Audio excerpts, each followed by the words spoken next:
Baik Boleh Puan. Okay, sama-sama tu you buat list attendance Okay, boleh?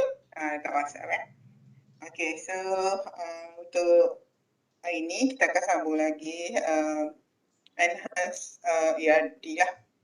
Okay, test baru ni macam mana? Boleh jawab?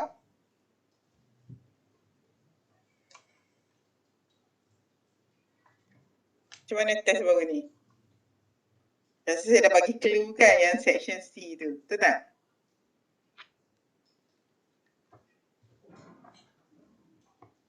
Boleh jawab tak bahagian C?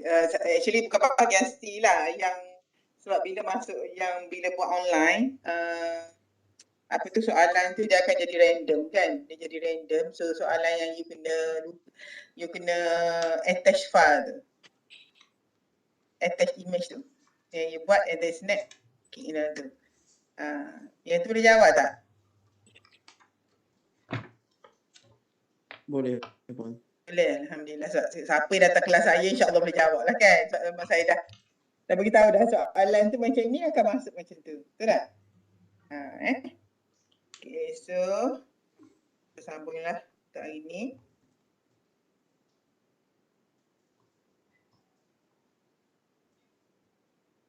Okay, kita ni.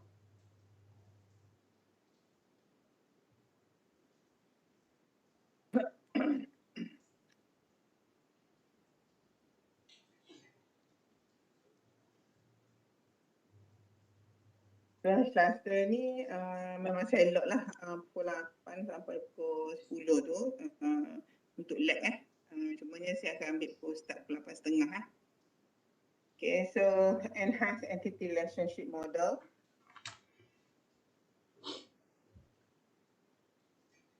So by the end of this topic, you should be able to, you can list at least 5 characteristic of existing entity. So you mesti dah boleh kenal lah yang mana entity, yang mana attribute, macam mana nak buat relationship, kan? Sebab soalan nanti untuk soalan final tu memang kita banyak fokus yang pasal ERD ni lah. ERD model ni. Okay. And then you can differentiate the term superclass from subclass. Saya tak share lagi. Sorry. Saya dah share ke belum? Belum Puan. Sorry. Saya dah cakap seorang je. Okay. And then you can differentiate the term superclass from subclass, the relation from specialization and disjoint from overlapping. Okay, nanti kita akan tengoklah dalam chapter ni. And then you can construct the EER model for the particular situation given. So macam untuk apa ni kita bagi macam case study lah. Macam contoh midterm tu kan. Macam contoh midterm tu. Okay, so apa ni? Macam bagi satu situasi and then you kena jawab. Yeah. Kalau tak dapat jawab juga saya rasa macam saya dah bagi clue dah macam ni jawapannya. Cuma kalau ada salah tu mungkin sikit-sikit lah. Jangan pula sampai apa ni tak boleh jawab langsung. Sebab ada kes orang pelajar ni siapa yang ada WhatsApp saya dia kata dia terlelap. So janganlah masa exam you terlelap sebab tak ada chance lain dah nak buat. Memang kita sekali tu je buat test. Siapa itu yang terlelap tu? Yang WhatsApp saya. Cuba angkat tangan. So tak tahulah you tak tidur ke macam mana? Siapa itu? Mana WhatsApp dia? Tak tidur ke macam mana? Yang WhatsApp saya semalam.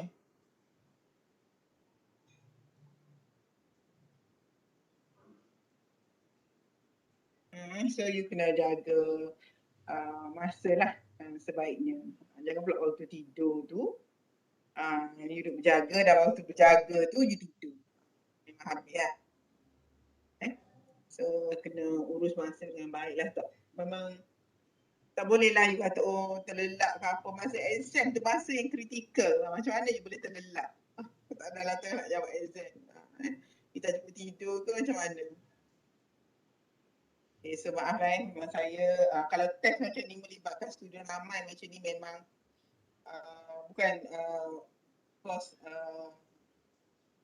PIT ni saja tapi juga melibatkan DTM, DTMM kan, melibatkan 3 program.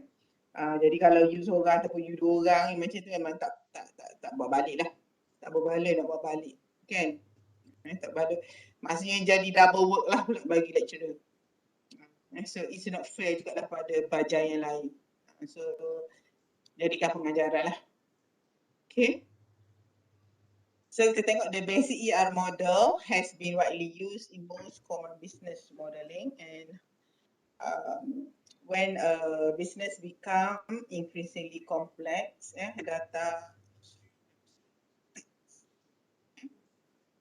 semakin berkembang dan semakin kompleks, jadi data pun akan jadi lebih kompleks.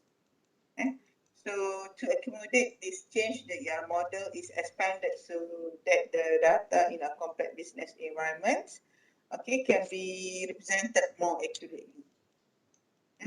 So advanced model ini dikenali sebagai Enhanced Entity Relationship Model ataupun EER model.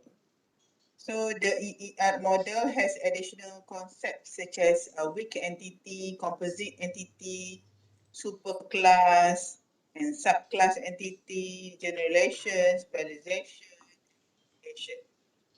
Terms ni memang you kena ingat lah. Ingat macam mana dia punya pelaksanaan dia. Okay.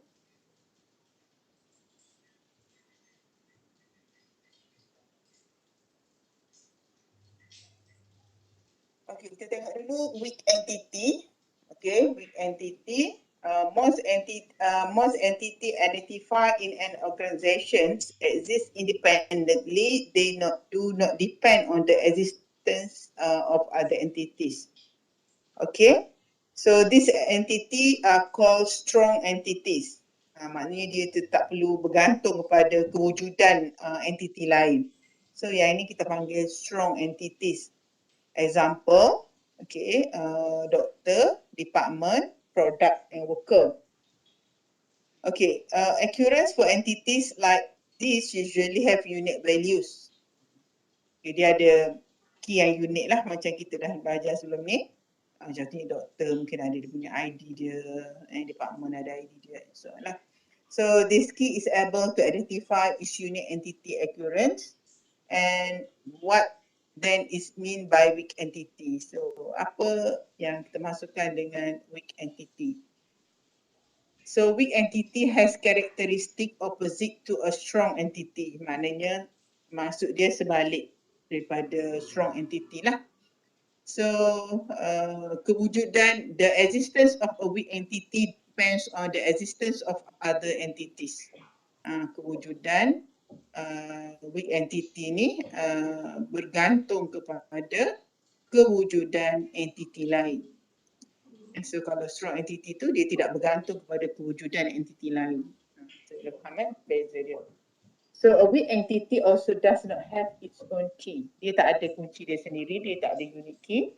The symbol for a weak entity is a rectangle with 2 sides.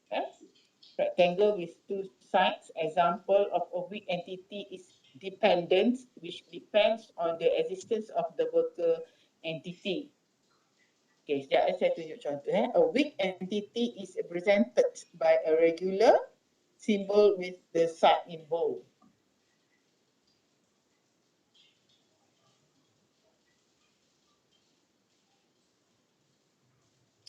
Okay, kalau tengok pada rajah ni,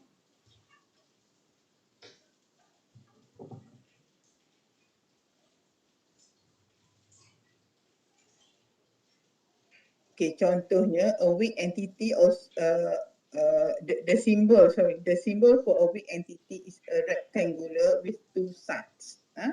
With 2 sides. And example of an entity is dependent. which depends on the existence of the worker entity. A weak entity is represented by a rectangular symbol with the side in bold. Macam ni lah, dia ada double Okay, so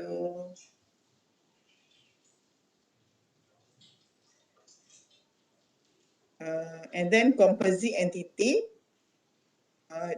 the many-to-many relationship identified in an ER model shows a complex relationship. Kalau many-to-many lah, dia merupakan satu relationship yang complex. This can be simplified by transforming the relationship to an entity known as composite entity. Okay, for example, doktor merawat pesakit. Seorang doktor merawat banyak pesakit. Betul tak? Seorang pesakit dirawat oleh ramai doktor. Betul tak? Mungkin pesakit ni dia ada banyak jenis penyakit lah. Mungkin Dr. A ni rawat dia dari segi penyakit ni. Dr. B rawat dia dari segi penyakit ni. So in this case kita kata seorang doktor merawat ramai pesakit. Ialah doktor merawat ramai pesakit. Macam kes kalau contoh macam kes subjek ni lah, subjek database ni. Seorang lecturer mengajar banyak sorry. Tengok pada situasi ataupun kes lah.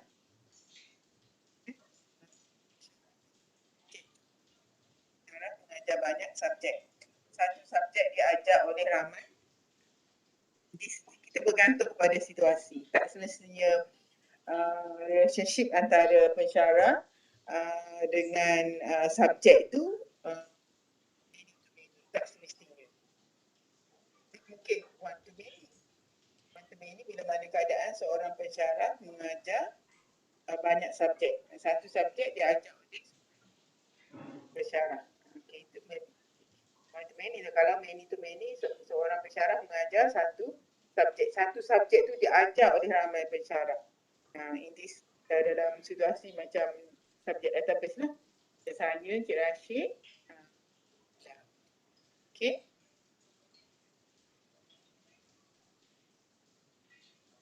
Okay.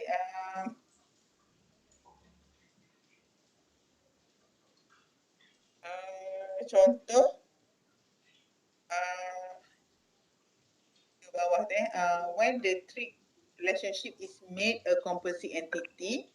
Okay, many-to-many relationship is broken up into two relationships, which is one-to-many relationship between doctor and treatment, and many-to-one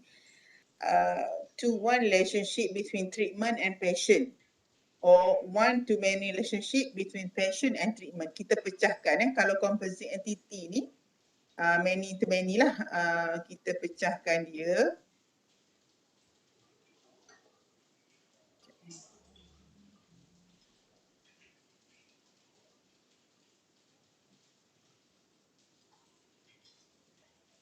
Okay, kalau kita tengok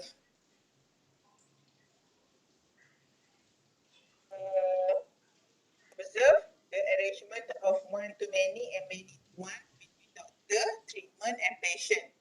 The many relationship is placed as the entity, not the original entity.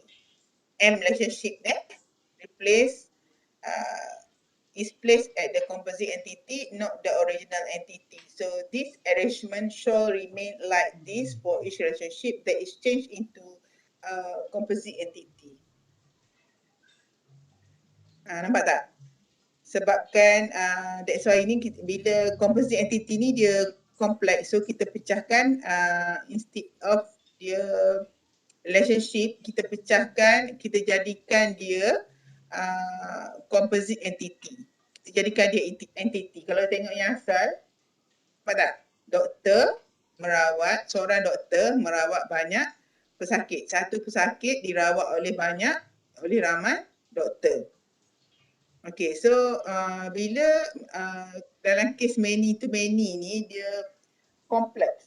So bila ada many to many, so kita kena pecahkan dia. Kita kena pecahkan dia, kita kena jadikan dia one to many, many to one. Ini maksud dia. Maksud dia bila dia kata the M relationship is placed at the composite entity. Composite entity tu ialah yang asal dia ialah relationship dipecah dan dijadikan dia sebagai entity.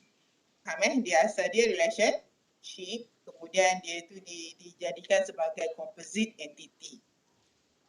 Not the original entity. So this arrangement should remain like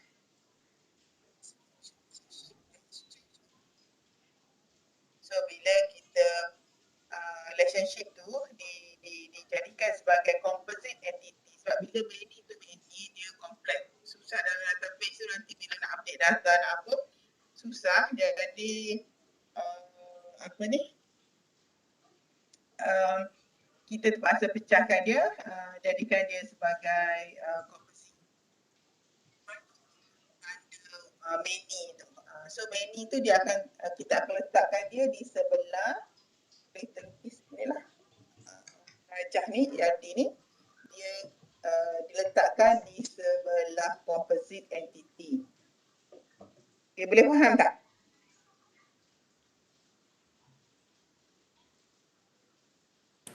Boleh. Okay, bagus. Saya tak tengok lagi ni. Saya tak tengok lagi apa ni you punya jawapan tu. Sebab bila buat melalui klik macam ni, you perasan tak ada soalan yang ada sampai A, B, C, D, E, F, G pilihan dia tu, betul tak? Ada kan? Puan. Okay, sebenarnya itu ialah soalan matching. Tapi sebab susah nak create macam mana nak buat matching. Faham tak? Instead of kalau kita buat manual, kita bolehlah letak jawapan tu kat atas. Biasanya bila soalan matching dia akan letak lebih dua daripada jawapan yang sebenar. Betul tak? Kan ada 5 soalan. So akan ada ada 5 soalan seperti ada 5 jawapan. So you just match saja kan? Tapi biasa soalan tu kita tak adalah buat macam tu. Kita bagi student keliru sikit, kita akan bagi lebih 2 jawapan. Jawapan yang salah lah. Maksudnya ada 5 jawapan betul, so 2 jawapan yang salah. So soalan macam tu. So hari tu you boleh faham just macam objektif biasa je lah. Nampak macam objektif biasa, sebenarnya dia tu soalan yang lebih pada matching lah. Betul tak? Betul Puan. Okay, so Alhamdulillah lah kalau you faham yang ni. So kita teruskan yang lain. Saya tak nak ajar banyak-banyak sangat lah. Cuma mungkin saya akan sambung sikit lagi pada hari Selasa ni. Walaupun hari Selasa tu bukan hari kuliah, tapi saya akan sentuh sikit kuliah dan juga lab. Okay, so try to figure out. This is related to original relationship, cardinality, many to many. So as such, the new relationship is a doctor is able to give many treatments. So cara nak baca yang ni lah, yang atas tadi tu. Doctor is able to give many, seorang doktor boleh bagi banyak rawatan, and each treatment dan setiap satu rawatan tu diberi oleh seorang doktor. Faham tak? Contohnya doktor ni dia pakar bidang apa? Bidang bahagian kulit ke, yang ni bahagian pembedahan ke, dia je, betul tak? And then patients can receive many treatments. Sakit ni akan terima banyak treatment. Okay, and treatment can be given to a patient. Okay, nah, you bila study, bila lepas kelas tu kalau boleh petang-petang ke time dah tak ada kelas tu cuba terus buat revision. Bukan subjek saya sajalah, untuk subjek lain tu. Jangan nak tunggu lama baru. So the symbol for composite entity is a diamond shape surrounded by rectangle, indicating the entity was originally a relationship. Okay, so dia kata the symbol for composite entity is a diamond. It's a diamond shape surrounded by rectangle. Maksudnya dalam shape rectangle tu akan kita kena buat diamond lah. To indicate that entity was originally a relationship. Bagi menandakan bahawa sebenarnya entiti tersebut adalah relationship. Okay. Nampak tak? Kalau yang entiti biasa, dia tak ada diamond dalam ni. Yang shape diamond ni. Tapi kalau composite entity, dia akan ada diamond. Okay, boleh faham? Okay. Kemudian kita masuk superclass entity and subclass entity. Okay. Entity type is used to represent a group of entities possessing the same characteristics. Okay, entity type is used to represent a group of entity.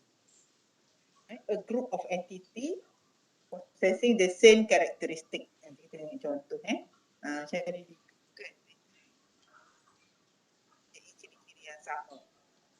Although the occurrence entity model as entity has similar characteristic, they are not necessarily the same. Because of this, the concept of superclass and subclass was introduced to represent the type of entity with the same characteristic, okay, but at the same time also some different characteristics which are important to the organisation supaya lebih mudah untuk nak organize lah. Saya tunjuk contoh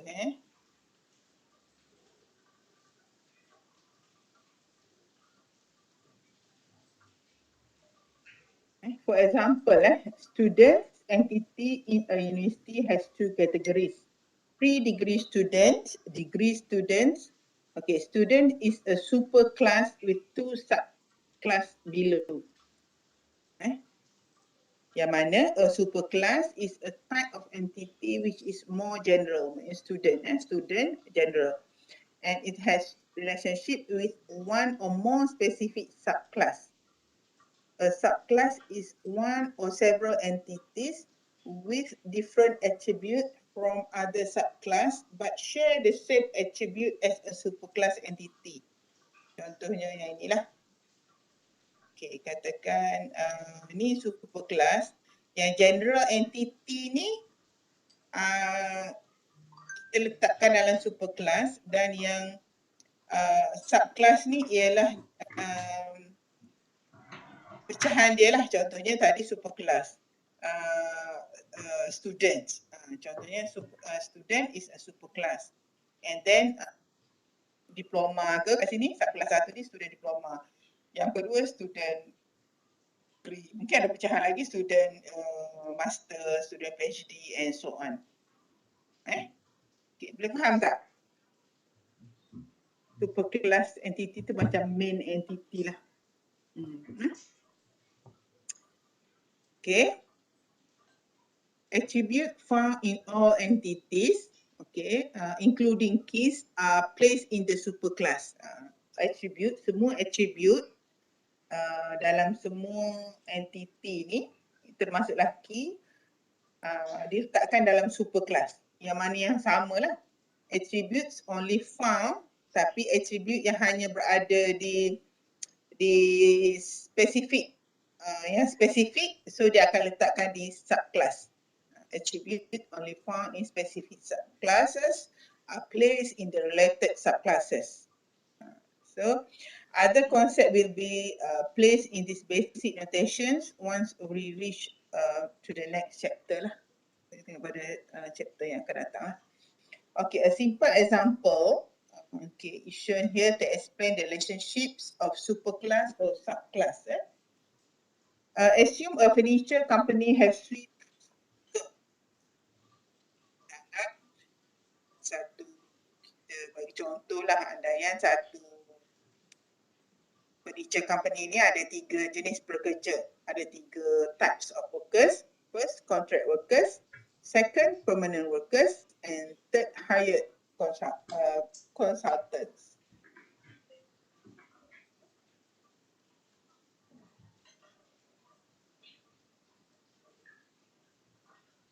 Okay, kalau kita tengok kat sini, all 3 types of workers have these attributes. Contract worker, okay, dia ada worker number, worker name, address, date begin. Permanent worker pun sama. Yang merah tu, nampak tak? Yang merah tu semua mempunyai attribute yang sama. Sama ada contract, permanent ataupun engaged consultants. Betul tak? Nampak tak? Yang hijau tu yang dia punya spesifik punya attribute lah for that entity.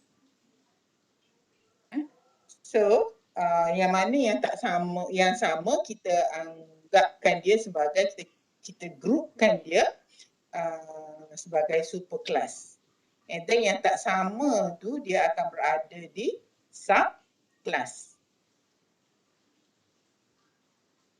Okay. Faham tak?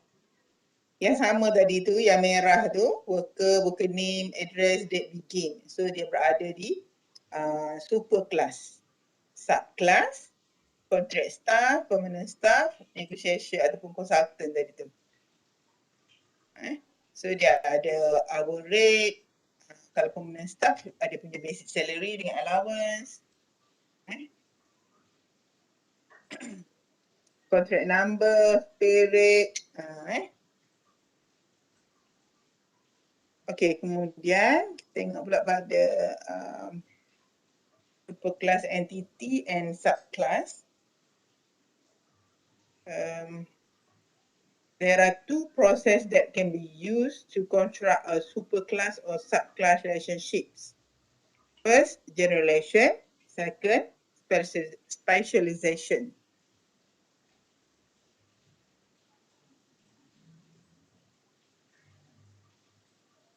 Okay, kalau generalization is a process of creating a type of entity that is more general than a set of special entities.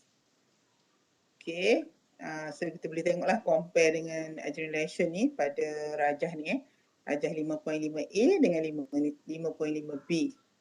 Okay, kalau dalam figure 5.5A ni there are 3 types of entity can be identified. First, car. Second, motorcycle.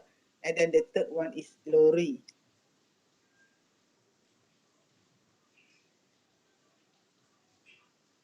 Okay, nampak tak? Ini kalau secara general lah.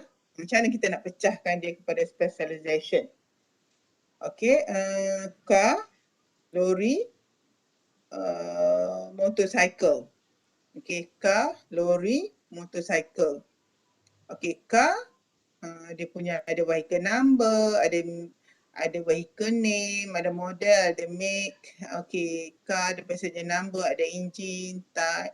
Samalah lorry, dia ada price, dia ada vehicle number, okay, ada engine type and so on lah, lebih kurang sama je. So, mana-mana yang sama dia akan groupkan. Dia akan groupkan Okay. Okay, kalau kita tengok all 3 types of entity is model separately. 3 jenis geraan tadi kita buat asing-asing kan dia punya entity dia. So bila kita tengok betul-betul it is found that all 3 entities share a few similar attributes. Ada yang sama kan, vehicle number, vehicle name, dan juga engine type. So this similarity in attribute and key indicates that all 3 entities are actually versions of a more general type of entity. So kita akan pecahkan dia macam ni. Nampak tak? Yang mana sama vehicle, dia general, so dia ada vehicle name, ada engine type, ada vehicle number, ada price.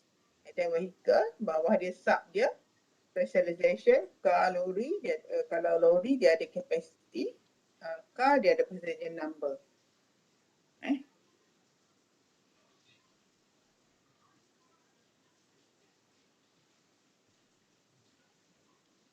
Okay, so specializations is a process that is opposite to the process of generalization. So assume there is a type of entity already identified. Okay, so each subclass entity is produced from unique attribute for specific subclasses. Okay, specialization is a process of determining one of several subclasses from an entity. Okay, so kita tengok di mana which later become a superclass lah. Okay. Tengok rajah bawah ni. Mana yang sama tu dia adalah relation dan yang khusus itu adalah specialization. Okay, jom. Tu kalau kita tengok pada rajah bawah nanti. Okay, kita boleh tengok rajah 5.6a tu menunjukkan entity type of furniture which attributes furniture code, description, unit price, current total, carpenter name and supplier codes. Jadi bila kita tengok, kita perhatikan pada attribute bagi furniture ni, kita dapati bahawa furniture can be obtained through two methods. Sama ada dia self-produce ataupun purchase from suppliers. Sama ada dia buat sendiri ataupun dia beli daripada supplier. Okay. In the research conducted, it is found that furniture can be obtained through two methods, self-produce or purchase from supplier. Sehingga ada dua, sama ada self-produce ataupun purchase from supplier. So in this case lah kita tengok pada situasi lah, pada situasi case yang diberikan lah. So there are also furniture where some parts are self-produced and some other parts bought from supplier. So ingat keadaan lah. Jadi furniture ni secara specialized ni lah. Furniture.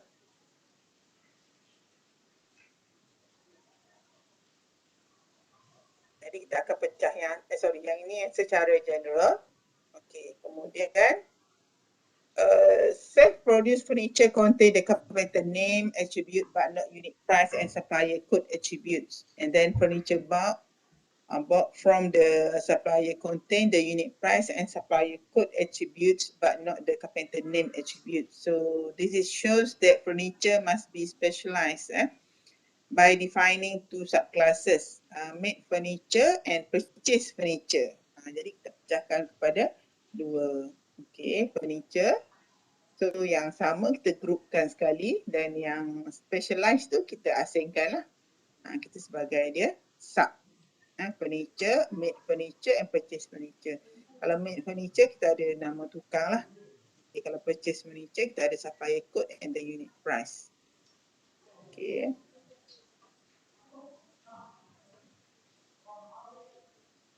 Apa dia constraint in superclass and subclass relationship.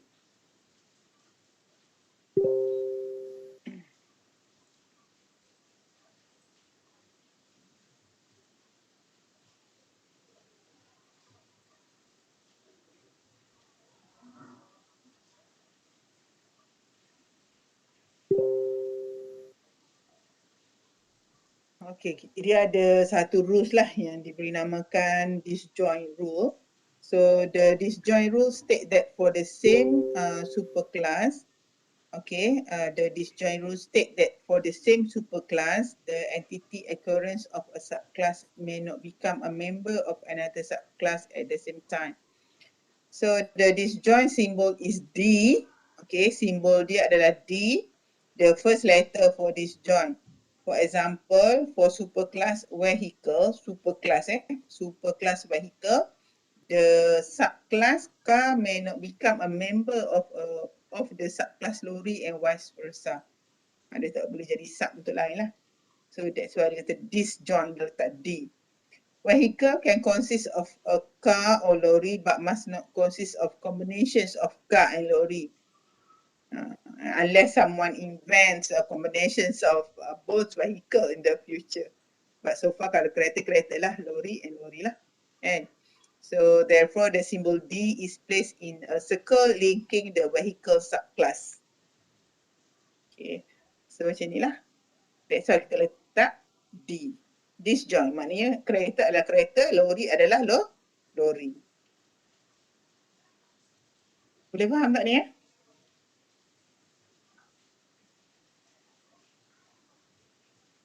Dibalikkan kalau rasa kurang faham sama-sama lagi mungkin boleh apa ni minta maaf lagi lah, buat revision balik. Oh macam ni that's why macam ni yang point saya cakap tadi. Okay. Okay, kemudian kita ada juga tadi disjoint rule, yang ini overlap rule. The overlap rule is the opposite of the disjoint rule. The overlap rule state that in the same superclass, an entity occurrence of one subclass can be a member of one or more than one of the other subclass at the same time. So kalau bagi overlap rule, kita kalau tadi D, so yang ni kita letak O. The overlap symbol is O, the first letter of the word overlap. Okay, so an example is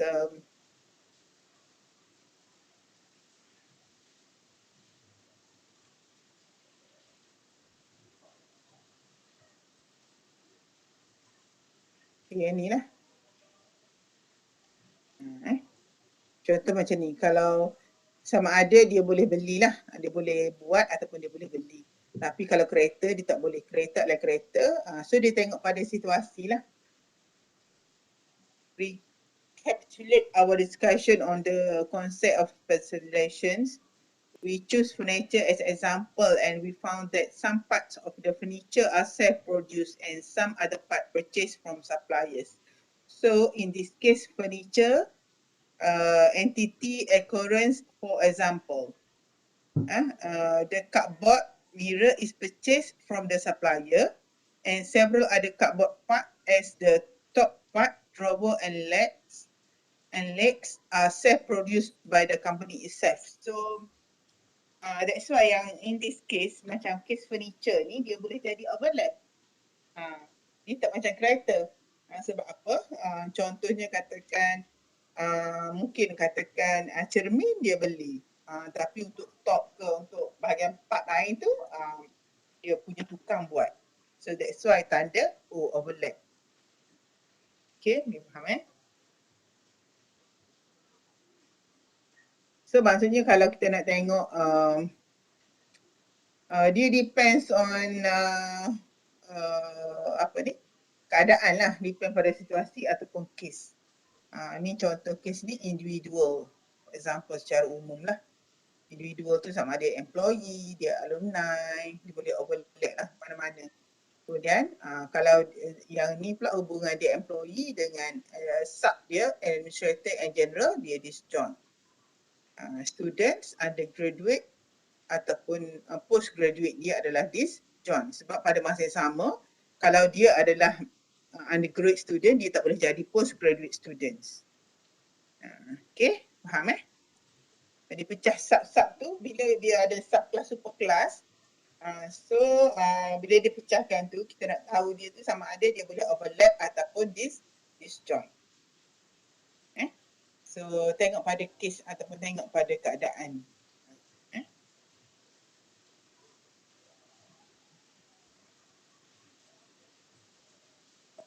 Wan, nak tanya. Yeah. Apa beza overlap dengan disjoint tu? Overlap, kurang jelas Okay. Kalau overlap ni dia boleh macam bertindih lah. Something like that lah. Bukan bertindih macam mana, maksudnya dia boleh, apa nak cakap contohnya. contoh tadi macam furniture tu kan. Furniture, sebagai satu yang furniture.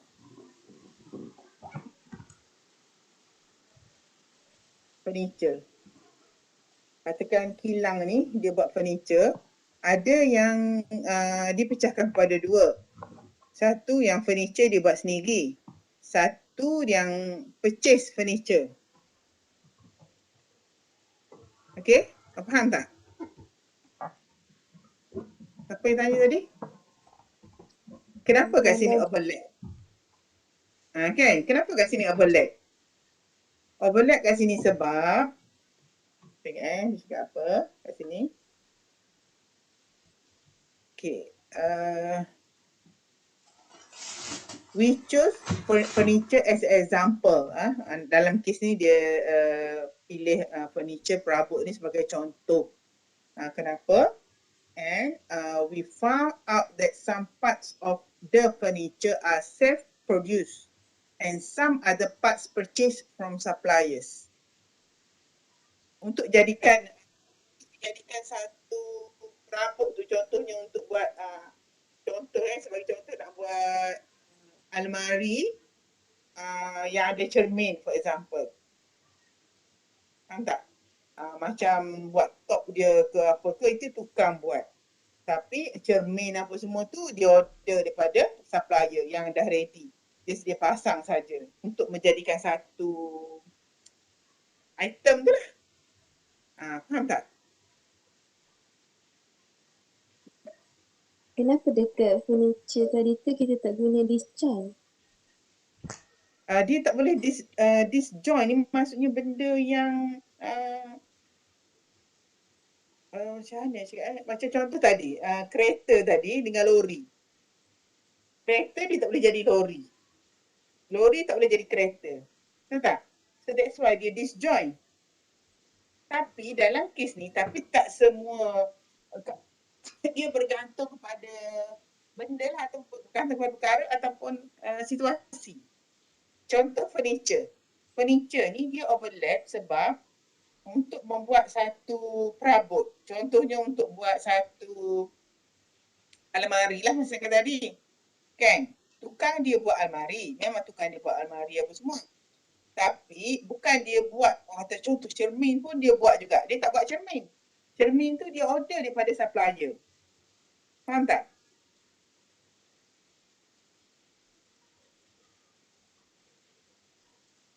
Okay, cuba baca, fahamkan kat sini. In the case of furniture, entity occurrence, for example, the cardboard mirror is purchased from the supplier. Okay, the cardboard mirror is purchased from the supplier, and several other cardboard parts such as the top part, drawer, legs, are self-produced by the company itself. Cermin tadi, cardboard mirror tu dia order daripada supplier dan lain-lain. Parts macam top part, drawer, kaki dia tu ke, itu dah hasilkan sendiri oleh company tu untuk buat sesuatu perabot. Jadi, as such, the cardboard mirror can be categorized as tapi cardboard mirror tu dikategoriskan sebagai furniture made and the same time as furniture bought. Jadi, yang ni. Faham tak?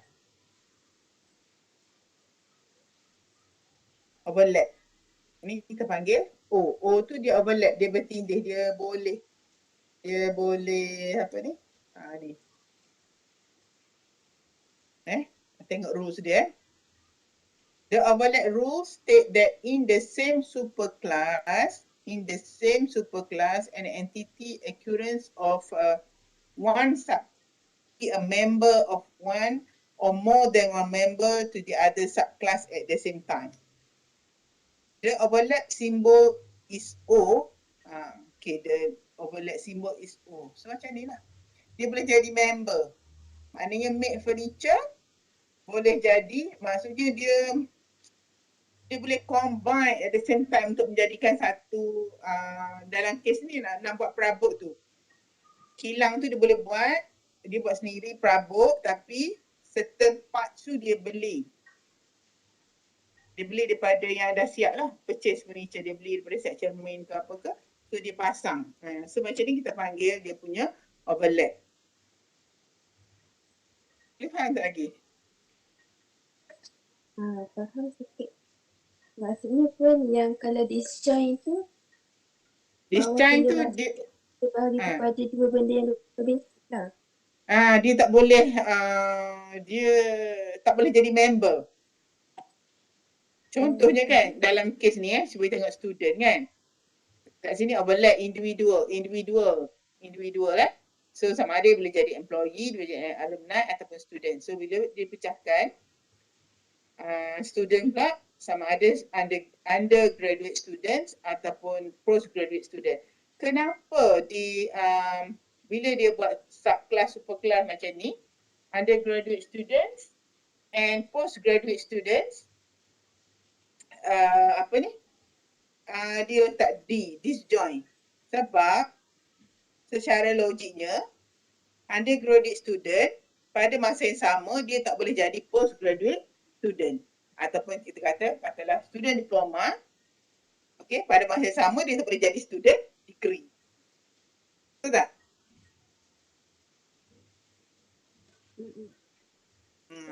So untuk lebih faham lagi mungkin boleh you Google kat YouTube ke, kalau you rasa macam Puan cakap kau faham lah macam mana ni. So mungkin you boleh Google dekat YouTube ke, dekat Google lah mana-mana source lain. Saya tak kisah, as long as you boleh faham apa yang saya maksudkan. Okay. Terima kasih Puan. Okay, sama. So ni tak ada apalah, so exercise. So kita dah habis lah topik ER ni. InsyaAllah hari Selasa ni kita lab walaupun lab kita bukan face to face still juga ni lah online. So saya nak semua orang dah ready, dah install Zen dah ada dekat apa tu dekat klik tu, cari je Zen kat situ. Nanti dah try dululah, make sure work properly lah dia punya bila you install apps tu. Okay, ada apa-apa lagi nak tanya tak? Siapa yang boleh isi attendance, sila isi attendance. Okay, ada apa-apa lagi tak? Puan, untuk lab tu kelas B Puan Dalila ke Puan? Saya lab dia bagi pada dua kan? Siasa. Sekejap saya cek balik yang lab. You kena tengok jadual you balik.